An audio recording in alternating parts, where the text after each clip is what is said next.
Daar is die wat hom ignoreer, so gemaklik as wat hulle 'n stopteken ignoreer. Daar is baie wat sy naam rondgooi, ydelik op hulle lippe neem, hier en daar ligtelik gebruik, selfs daarmee swets en vloek en skel. Elke Hollywood en Netflix film word met Jesus Christ uitroepe deurspek.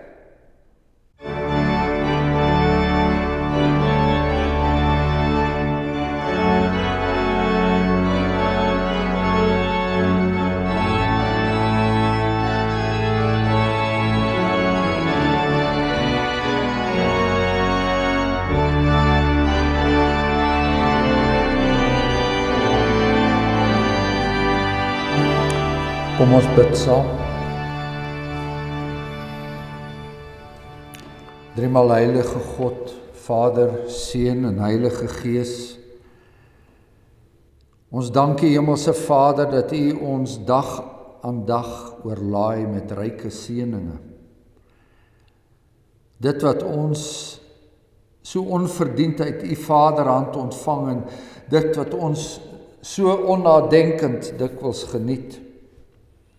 Die dae wat U in ons lewens toevoeg, die genade van die verhoudings waarin ons staan,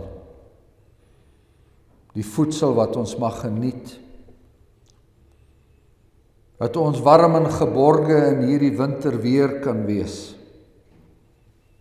ryke seëninge wat U vir ons gee, en dan nou ook, bo dit alles, dat U vir ons hierdie geleentheid gee om U en U Seun en die Heilige Gees beter te leer ken, om gemeenskap met U te mag hê. Wie sou U nie daarvoor dank bewys nie? Maar dan dank ons ook ons Here Jesus Christus, die God van ons saligheid. Hy wat so onbaatsigtig opgetree het, hy wat homself laat verneder het, tot in die dood, hy wat homself die mees vernederendste lyding laat deurgaan het, terwille van ons, die God van ons saligheid. Ons prys sy heilige naam en ons doen dit saam met die kerk van alle eeue en ons doen dit saam met die hemelinge soos ons in die boek Openbaring lees. Ons dank U vir sy teenwoordigheid, ook hier waar hy vir ons vertroos met die woorde dat ons nie hoef te vrees nie, al is ons 'n klein kiddetjie. Wat hy Immanuel is, dat hy God met ons is, tot aan die volëinding van die wêreld en dat hy die kerk van alle eeue, sy bruid, dat hy haar nie sal laat gaan nie. Ons dank U dat ons deur hierdie lewe met daardie belydenis gedra word en ons dank U vir die werk van die Heilige Gees wat ons oortuig dat die woorde wat ons vandag gaan lees, dat dit die waarheid is, die ewige waarheid, dat ons dit maar kan glo en dat ons daarin kan vashou. En wanneer ons kom by hierdie lofredes wat ons in die erediens nou gaan behandel, bid ons dat ons nie lou daarteenoor sal staan nie, maar dat ons hart brandend sal wees met die wete dat ons Here Jesus Christus ons verlosser is en dat hy die koning van alle konings is, die owerste oor die konings van die aarde. Mag ons sondes dan vergewe word in sy heilige naam. Amen.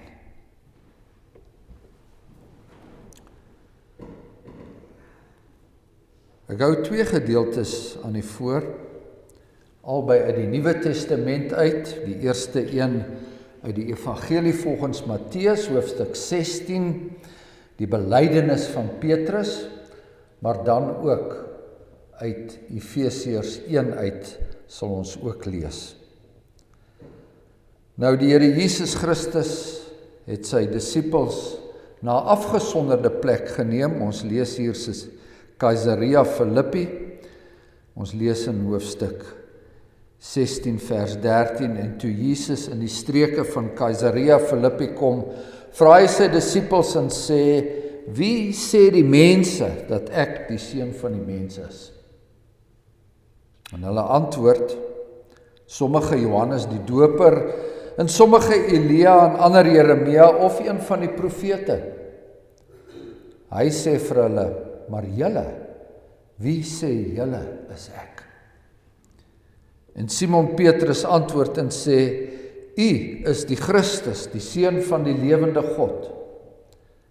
Toe antwoord Jesus en sê vir hom, salig is jy, Simon Bar-Jona, want vlees en bloed het dit nie aan jou geopenbaar nie, maar my Vader wat in die hemele is. En ek sê ook vir jou, jy is Petrus, en op hierdie rots sal ek my gemeente bou, en die poorte van die doderyk sal dit nie oorweldig nie.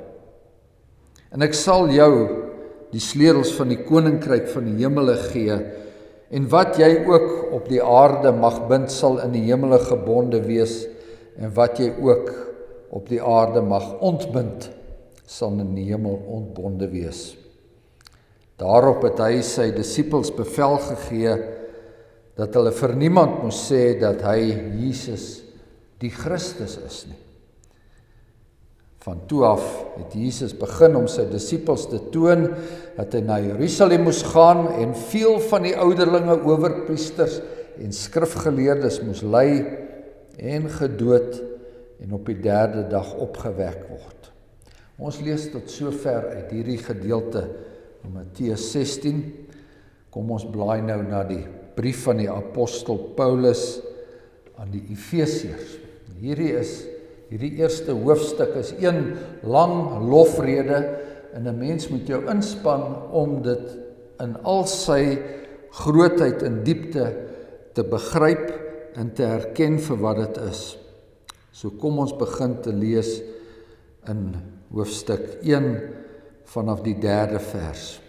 Geseënd is die God en Vader van ons Here Jesus Christus, wat ons geseën het met alle geestelike seëninge in die hemele in Christus. Soos hy ons in hom uitverkies het voor die grondlegging van die wêreld om heilig en sonder gebrek voor hom in liefde te wees. Deurdat hy ons voorbeskik het om ons as sy kinders vir homself aan te neem deur Jesus Christus na die welbehae van sy wil, tot lof van die heerlikheid van sy genade, waarmee hy ons begenadig het in die geliefde.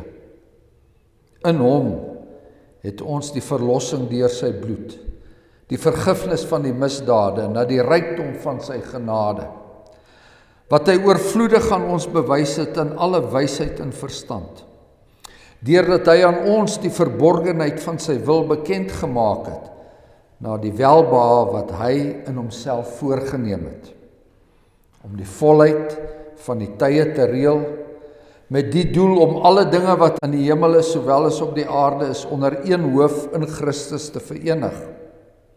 In hom, in wie ons ook 'n erfdeel ontvang het, nadat ons van tevore daartoe verordeneer is, ooreenkomstig die voorneme van hom wat alles werk volgens die raad van sy wil, sodat ons kan wees tot lof van sy heerlikheid, ons wat reeds tevore op Christus gehoop het, in wie julle ook, nadat julle die woord van die waarheid, die evangelie van julle redding gehoor het, en wie julle nadat julle ook geglo het, verseël is met die Heilige Gees van die belofte, wat die onderpand is van ons erfdeel, om sy eiendom te verlos tot lof van sy heerlikheid. Daarom, vandat ek gehoor het van die geloof in die Here Jesus wat onder julle is, en die liefde tot al die heiliges, hou ek ook nie op om vir julle te dank as ek aan julle in my gebede dink nie. Dat die God van ons Here Jesus Christus, die Vader van die heerlikheid, aan julle die gees van wysheid en openbaring en kennis van hom mag gee. Verligte oë van julle verstand, sodat julle kan weet wat die hoop van sy roeping en wat die rykdom van die heerlikheid van sy erfdeel onder die heiliges is. En wat die uitnemende grootheid van sy krag is, vir ons wat glo na die werking van die krag van sy sterkte, wat hy gewerk het in Christus, toe hy hom uit die dode opgewek het, en hom laat sit het aan sy regterhand in die hemele, bo alle owerheid en mag en krag en heerskappy en elke naam wat genoem word, nie alleen in hierdie wêreld nie, maar ook in die toekomstige. En hy het alle dinge onder sy voete onderwerp en hom as hoof bo alle dinge aan die gemeente gegee, wat sy liggaam is, die volheid van hom wat alles in almal vervul. Dis die woord van die Here en ons lees tot sover daaruit.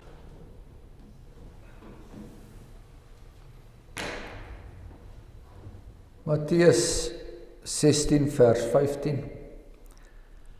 Jesus sê vir hulle, maar julle, wie sê julle is ek? Liefdes, hierdie vraag was 'n toets vir Jesus se disippels, net soos dit vandag vir ons 'n toets is. Net soos dit vir elke gemeente 'n toets is. Julle, wie sê julle is ek? En dis 'n vraag wat elke Sondag na ons toe kom, weer en weer na ons toe kom. En elke gemeente moet dit ook weer en weer antwoord. Sondag na Sondag. Ek glo in Jesus Christus, God se eniggebore Seun, ons Here.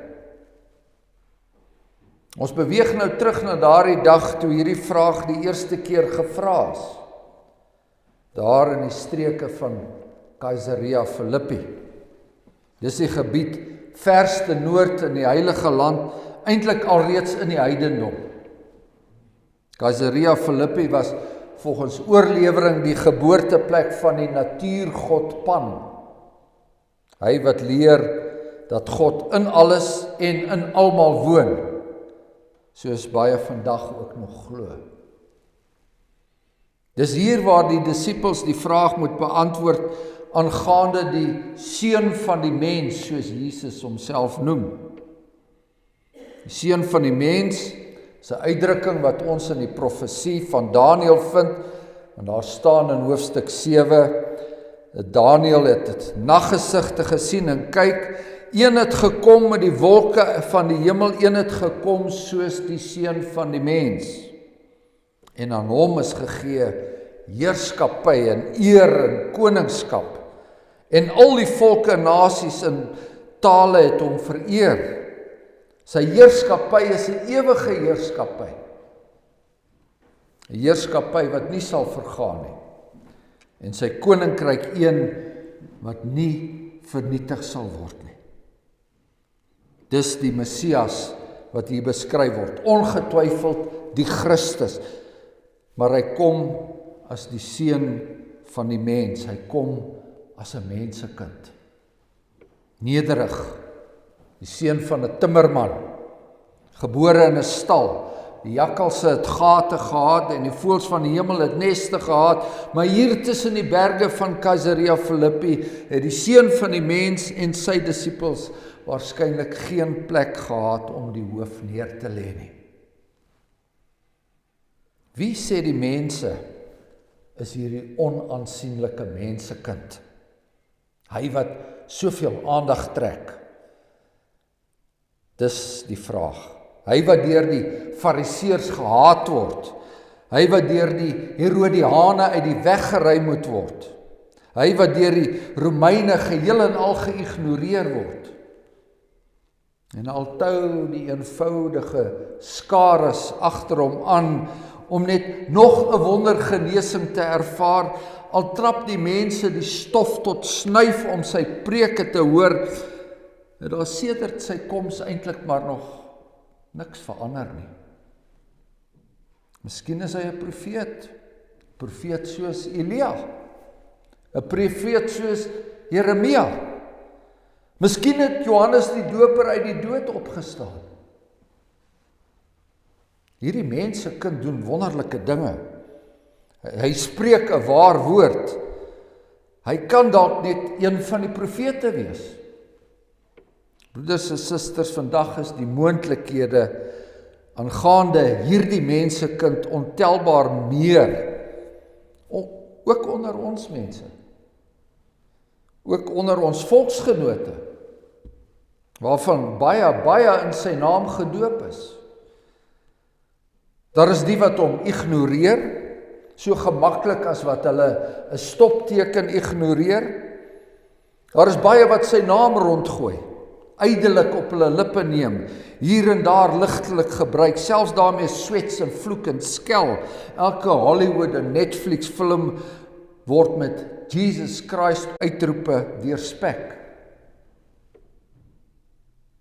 Daar's baie wat die naam van die Seun van die Mens soos 'n gelukbringertjie ronddra. Iets wat sal keer dat daar slegte dinge met hulle gebeur.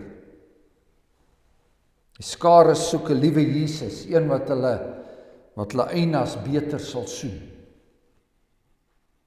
Jesus se disippels merk egter op dat die mense die Seun van die Mens nogal hoog aanslaan. Hulle sien dit deur hierdie vergelyking wat hulle tref tussen Jesus en die bekende profete. En dis vandag ook nog so. Jesus word nie sommer altyd gering geskat nie. Ons kan baie by hom leer, sal mense sê. Sagmoedigheid en die gewilligheid om die ander wang te draai. Al sulke dinge. Hy leer ons dat dit oukei is om saam met sodomiete en ander sondaars om te gaan, so sê hulle. Vir baie is hy 'n besonderse guru. Onder al die leermeesters in die wêreld is hy daarbo, heel bo saam met die res. Saam met Gandhi, Confucius en Boeddha, die wysste van die wystes. Onder die Islamiete is hy net na Mohammed, die grootste profeet wat daar was. Hy is ook amper net so gewild soos die Beatles destyds was, in die dae toe John Lennon nog geleef het. Maar julle, die disippels daar saam met hom, daar op die verste grense van Palestina, en ook ons, maar ons wat vandag hier by mekaar is, wie sê ons is hy? Dit is so dat die meeste mense Jesus steeds hoog aanslaan, en dat daar baie van hom gedink word, maar ons, wat sê ons? Wie is hy? Nou Simon Petrus antwoord namens ons almal van ons in hierdie gemeente hopelik. U is die Christus, die Seun van die lewende God. Nie net nog 'n mensekind nie, maar die Seun van die lewende God. Nie net nog 'n profeet of 'n guru nie, maar die Christus, die Messias, die gesalfde, die gestuurde, wat God se volk gaan bevry en by implikasie die hele loop van die wêreldgeskiedenis verander. O koninkryke sing God se lof. Laat psalme oprys uit die stof. Dis God wat uitgetrek het en hy ry bekleed met eer en mag, hoog deur die hemel van sy krag, wat hy met storms bedek het. Die donderstemme swaar gedig verkondig in die hoë lig, sy mag oor al die volke. U is die Christus, die Seun van die lewende God. Simon Petrus antwoord namens ons almal, en daarmee word hy salig verklaar. Word hy en almal wat soos hy antwoord, salig verklaar. Nou daai antwoord kom nie uit jouself nie. Simon, seun van Jona, Gustav die Dominee, seun van Andries, wat hier voor julle staan, kan nie uit homself so 'n antwoord gee nie. Die apostel Paulus, wat hierdie brief aan die Efesiërs geskryf het nie sy magnifieke belydenis, wat ons saam gelees het, self uitgedink nie. Daardie belydenis kom uit 'n ander bron uit. Dit kom van God die Vader. En hy het vir Petrus en vir Paulus en vir my uitverkies, voor die grondlegging van die wêreld uitverkies, om eendag daardie antwoord te gee. Hy het my uitverkies om deur Jesus Christus sy aangenome kind te wees. Hy het homself voorgeneem om aan my die verborgenheid van sy wil bekend te maak en dit geskied na sy welbehae. En daardie openbaring van sy verborgenheid, sy mysterion, soos die Griek sê, daardie openbaring begin en dit eindig met Jesus Christus. Hy eenvoudige visserman, Simon Bar Jona, seun van Jona, hy het hierdie waarheid bely.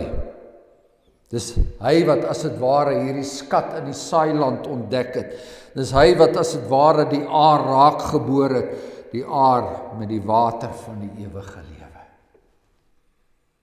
Nou baie jare later skryf die apostel Paulus hierdie brief aan die Efesiërs. En hier in hierdie eerste hoofstuk van die brief beskryf hy die volle omvang van daai skat. Hy bars los in 'n stortvloed van woorde, te veel en te ryk om alles met een lees te absorbeer. Selfs al lees jy dit weer en weer. Uit die geleesde gedeelte in Matteus 16 en elders in die evangelies is dit duidelik dat Petrus en die ander disippels selfs nie toe die volle omvang van daardie belydenis besef het nie. Hulle toe nog nie besef dat die seun van die mens nie met 'n keiserlike triomftog sy koninkryk gaan vestig nie. Petrus het nie besef dat die verlossing deur Christus se bloed sou kom nie. Soos ons ook in Efesiërs 1 gelees het. Soos mense het hulle die dinge van mense bedink. En daarom gee Jesus hulle die bevel om nie verder te verkondig dat hy die Christus is nie. Dit is eers na sy dood en opstanding dat die evangelie van die Here Jesus Christus die wêreld deur verkondig sou word. Maar daar op tussen die gebergtes van Caesarea Philippi noem hy wel dat daar 'n gemeente gebou sal word. Op grond van daardie belydenis sal die kerk van alle eeue tot stand kom. Op grond van daardie belydenis sal dit rotsvas staan. En die poorte van die hel sal dit nie oorweldig nie. Met ander woorde, niks of niemand sal daai vergadering ongedaan kan maak nie. Nie die magte van die dood of van chaos wat op die oomblik in hierdie wêreld los is nie. Nie ons eie patetiese onbekwaamheid nie. Nie hier in die verste uithoeke van hierdie land nie. Nie in die verste uithoeke van China of Rusland nie. Nie een van daardie plekke sal die kerk van die Here ongedaan gemaak word. En dat ons Sondag na Sondag aan hierdie een enkele belydenis vashou is 'n teken dat ons verseël is met die Heilige Gees. Moenie vrees nie, klein kindertjie, want julle Vader het 'n welbehae daarin gehad om aan julle die koninkryk te gee. Laat ons daarom nie net hierdie Christus bely nie, maar laat ons ook sy naam uitdra.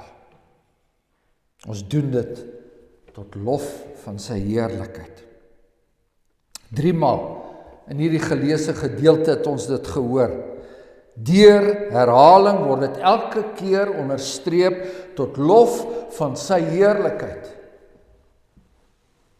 Die Vader het ons voorbeskik om ons as sy kinders vir homself aan te neem. Hy doen dit deur Jesus Christus. Hy doen dit na die welbehae van sy wil, tot lof van God se heerlikheid. Ons het 'n erfdeel ontvang sodat ons kan wees tot lof van sy heerlikheid.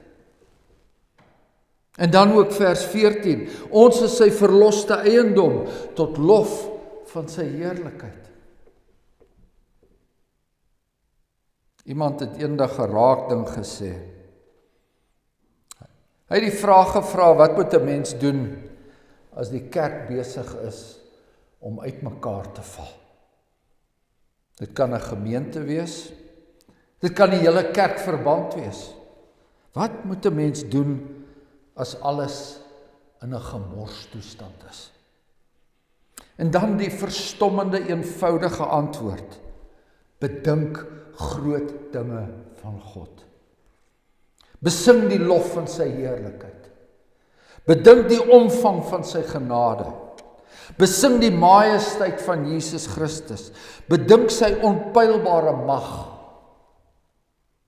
Wanneer dinge in die kerk sleg gaan, wanneer mense van vlees en bloed jou teleurstel, wanneer die kerklike strukture se feilbaarheid na vore kom, wanneer die wêreld dreig om die kerk skippie te laat sink, bedink groot dinge van God. En dis presies wat die apostel Paulus hier aan die begin van sy brief aan die Efesiërs doen. En daai streke het dit nie noodwendig goed gegaan nie. Die volop vermaanings in die res van die brief en ook ander briewe getuig oorvloedig daarvan, maar die apostel begin sy skrywe, betrouend sy spandeer die eerste 3 hoofstukke van hierdie brief om groot dinge oor God te bedink. En daardie eerste belydenis van die apostel Petrus om dit in sy volle konsekwensies, in sy volle rykdom aan die gemeente oop te vlek. Hy bid dat hulle daardie insig sal kry, en dat hulle dit sal behou, dat hulle die onuitspreeklike vreugde daarvan dag tot dag mag belewe. Hemelse Vader, die lewende God, mag hierdie gemeente die gees van wysheid, die gees van openbaring en kennis van Christus van U ontvang. Verligte oë van hulle verstand, sodat hulle kan weet wat die hoop op hulle roeping is, sodat hulle kan weet wat die heerlikheid van hulle erfdeel onder die heiliges is. En wat die uitnemende grootheid van sy krag is vir ons wat glo. Ons praat van die krag wat hy gewerk het toe hy Christus uit die dood opgewek het en hom laat sit het aan die regterhand daar in die hemele langs die Vader, bo alle owerheid, bo alle mag en krag en heerskappy. En bo al die menslike empires hier rondom ons, of dit nou die Russiese en of dit die Amerikaanse empire is wat tans daar in die Oekraïne om heerskappy veg. En of dit die ryk van die anti-Christus is, dit maak nie saak nie. Ons Here Jesus Christus is bo elke naam wat genoem word. Nie net bo die ander Bybelse profete nie, maar bo ook elke menslike ikoon of paus wat tot godheid verhef word. Of bo moeder aarde in al haar gewaande heerlikheid, met al haar miljoene aanbidders.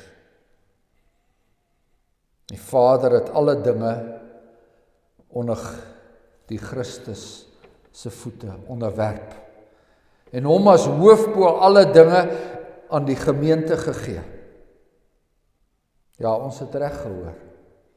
God het hom as hoof bo alle dinge aan julle gegee. Amen. Kom laat ons dank.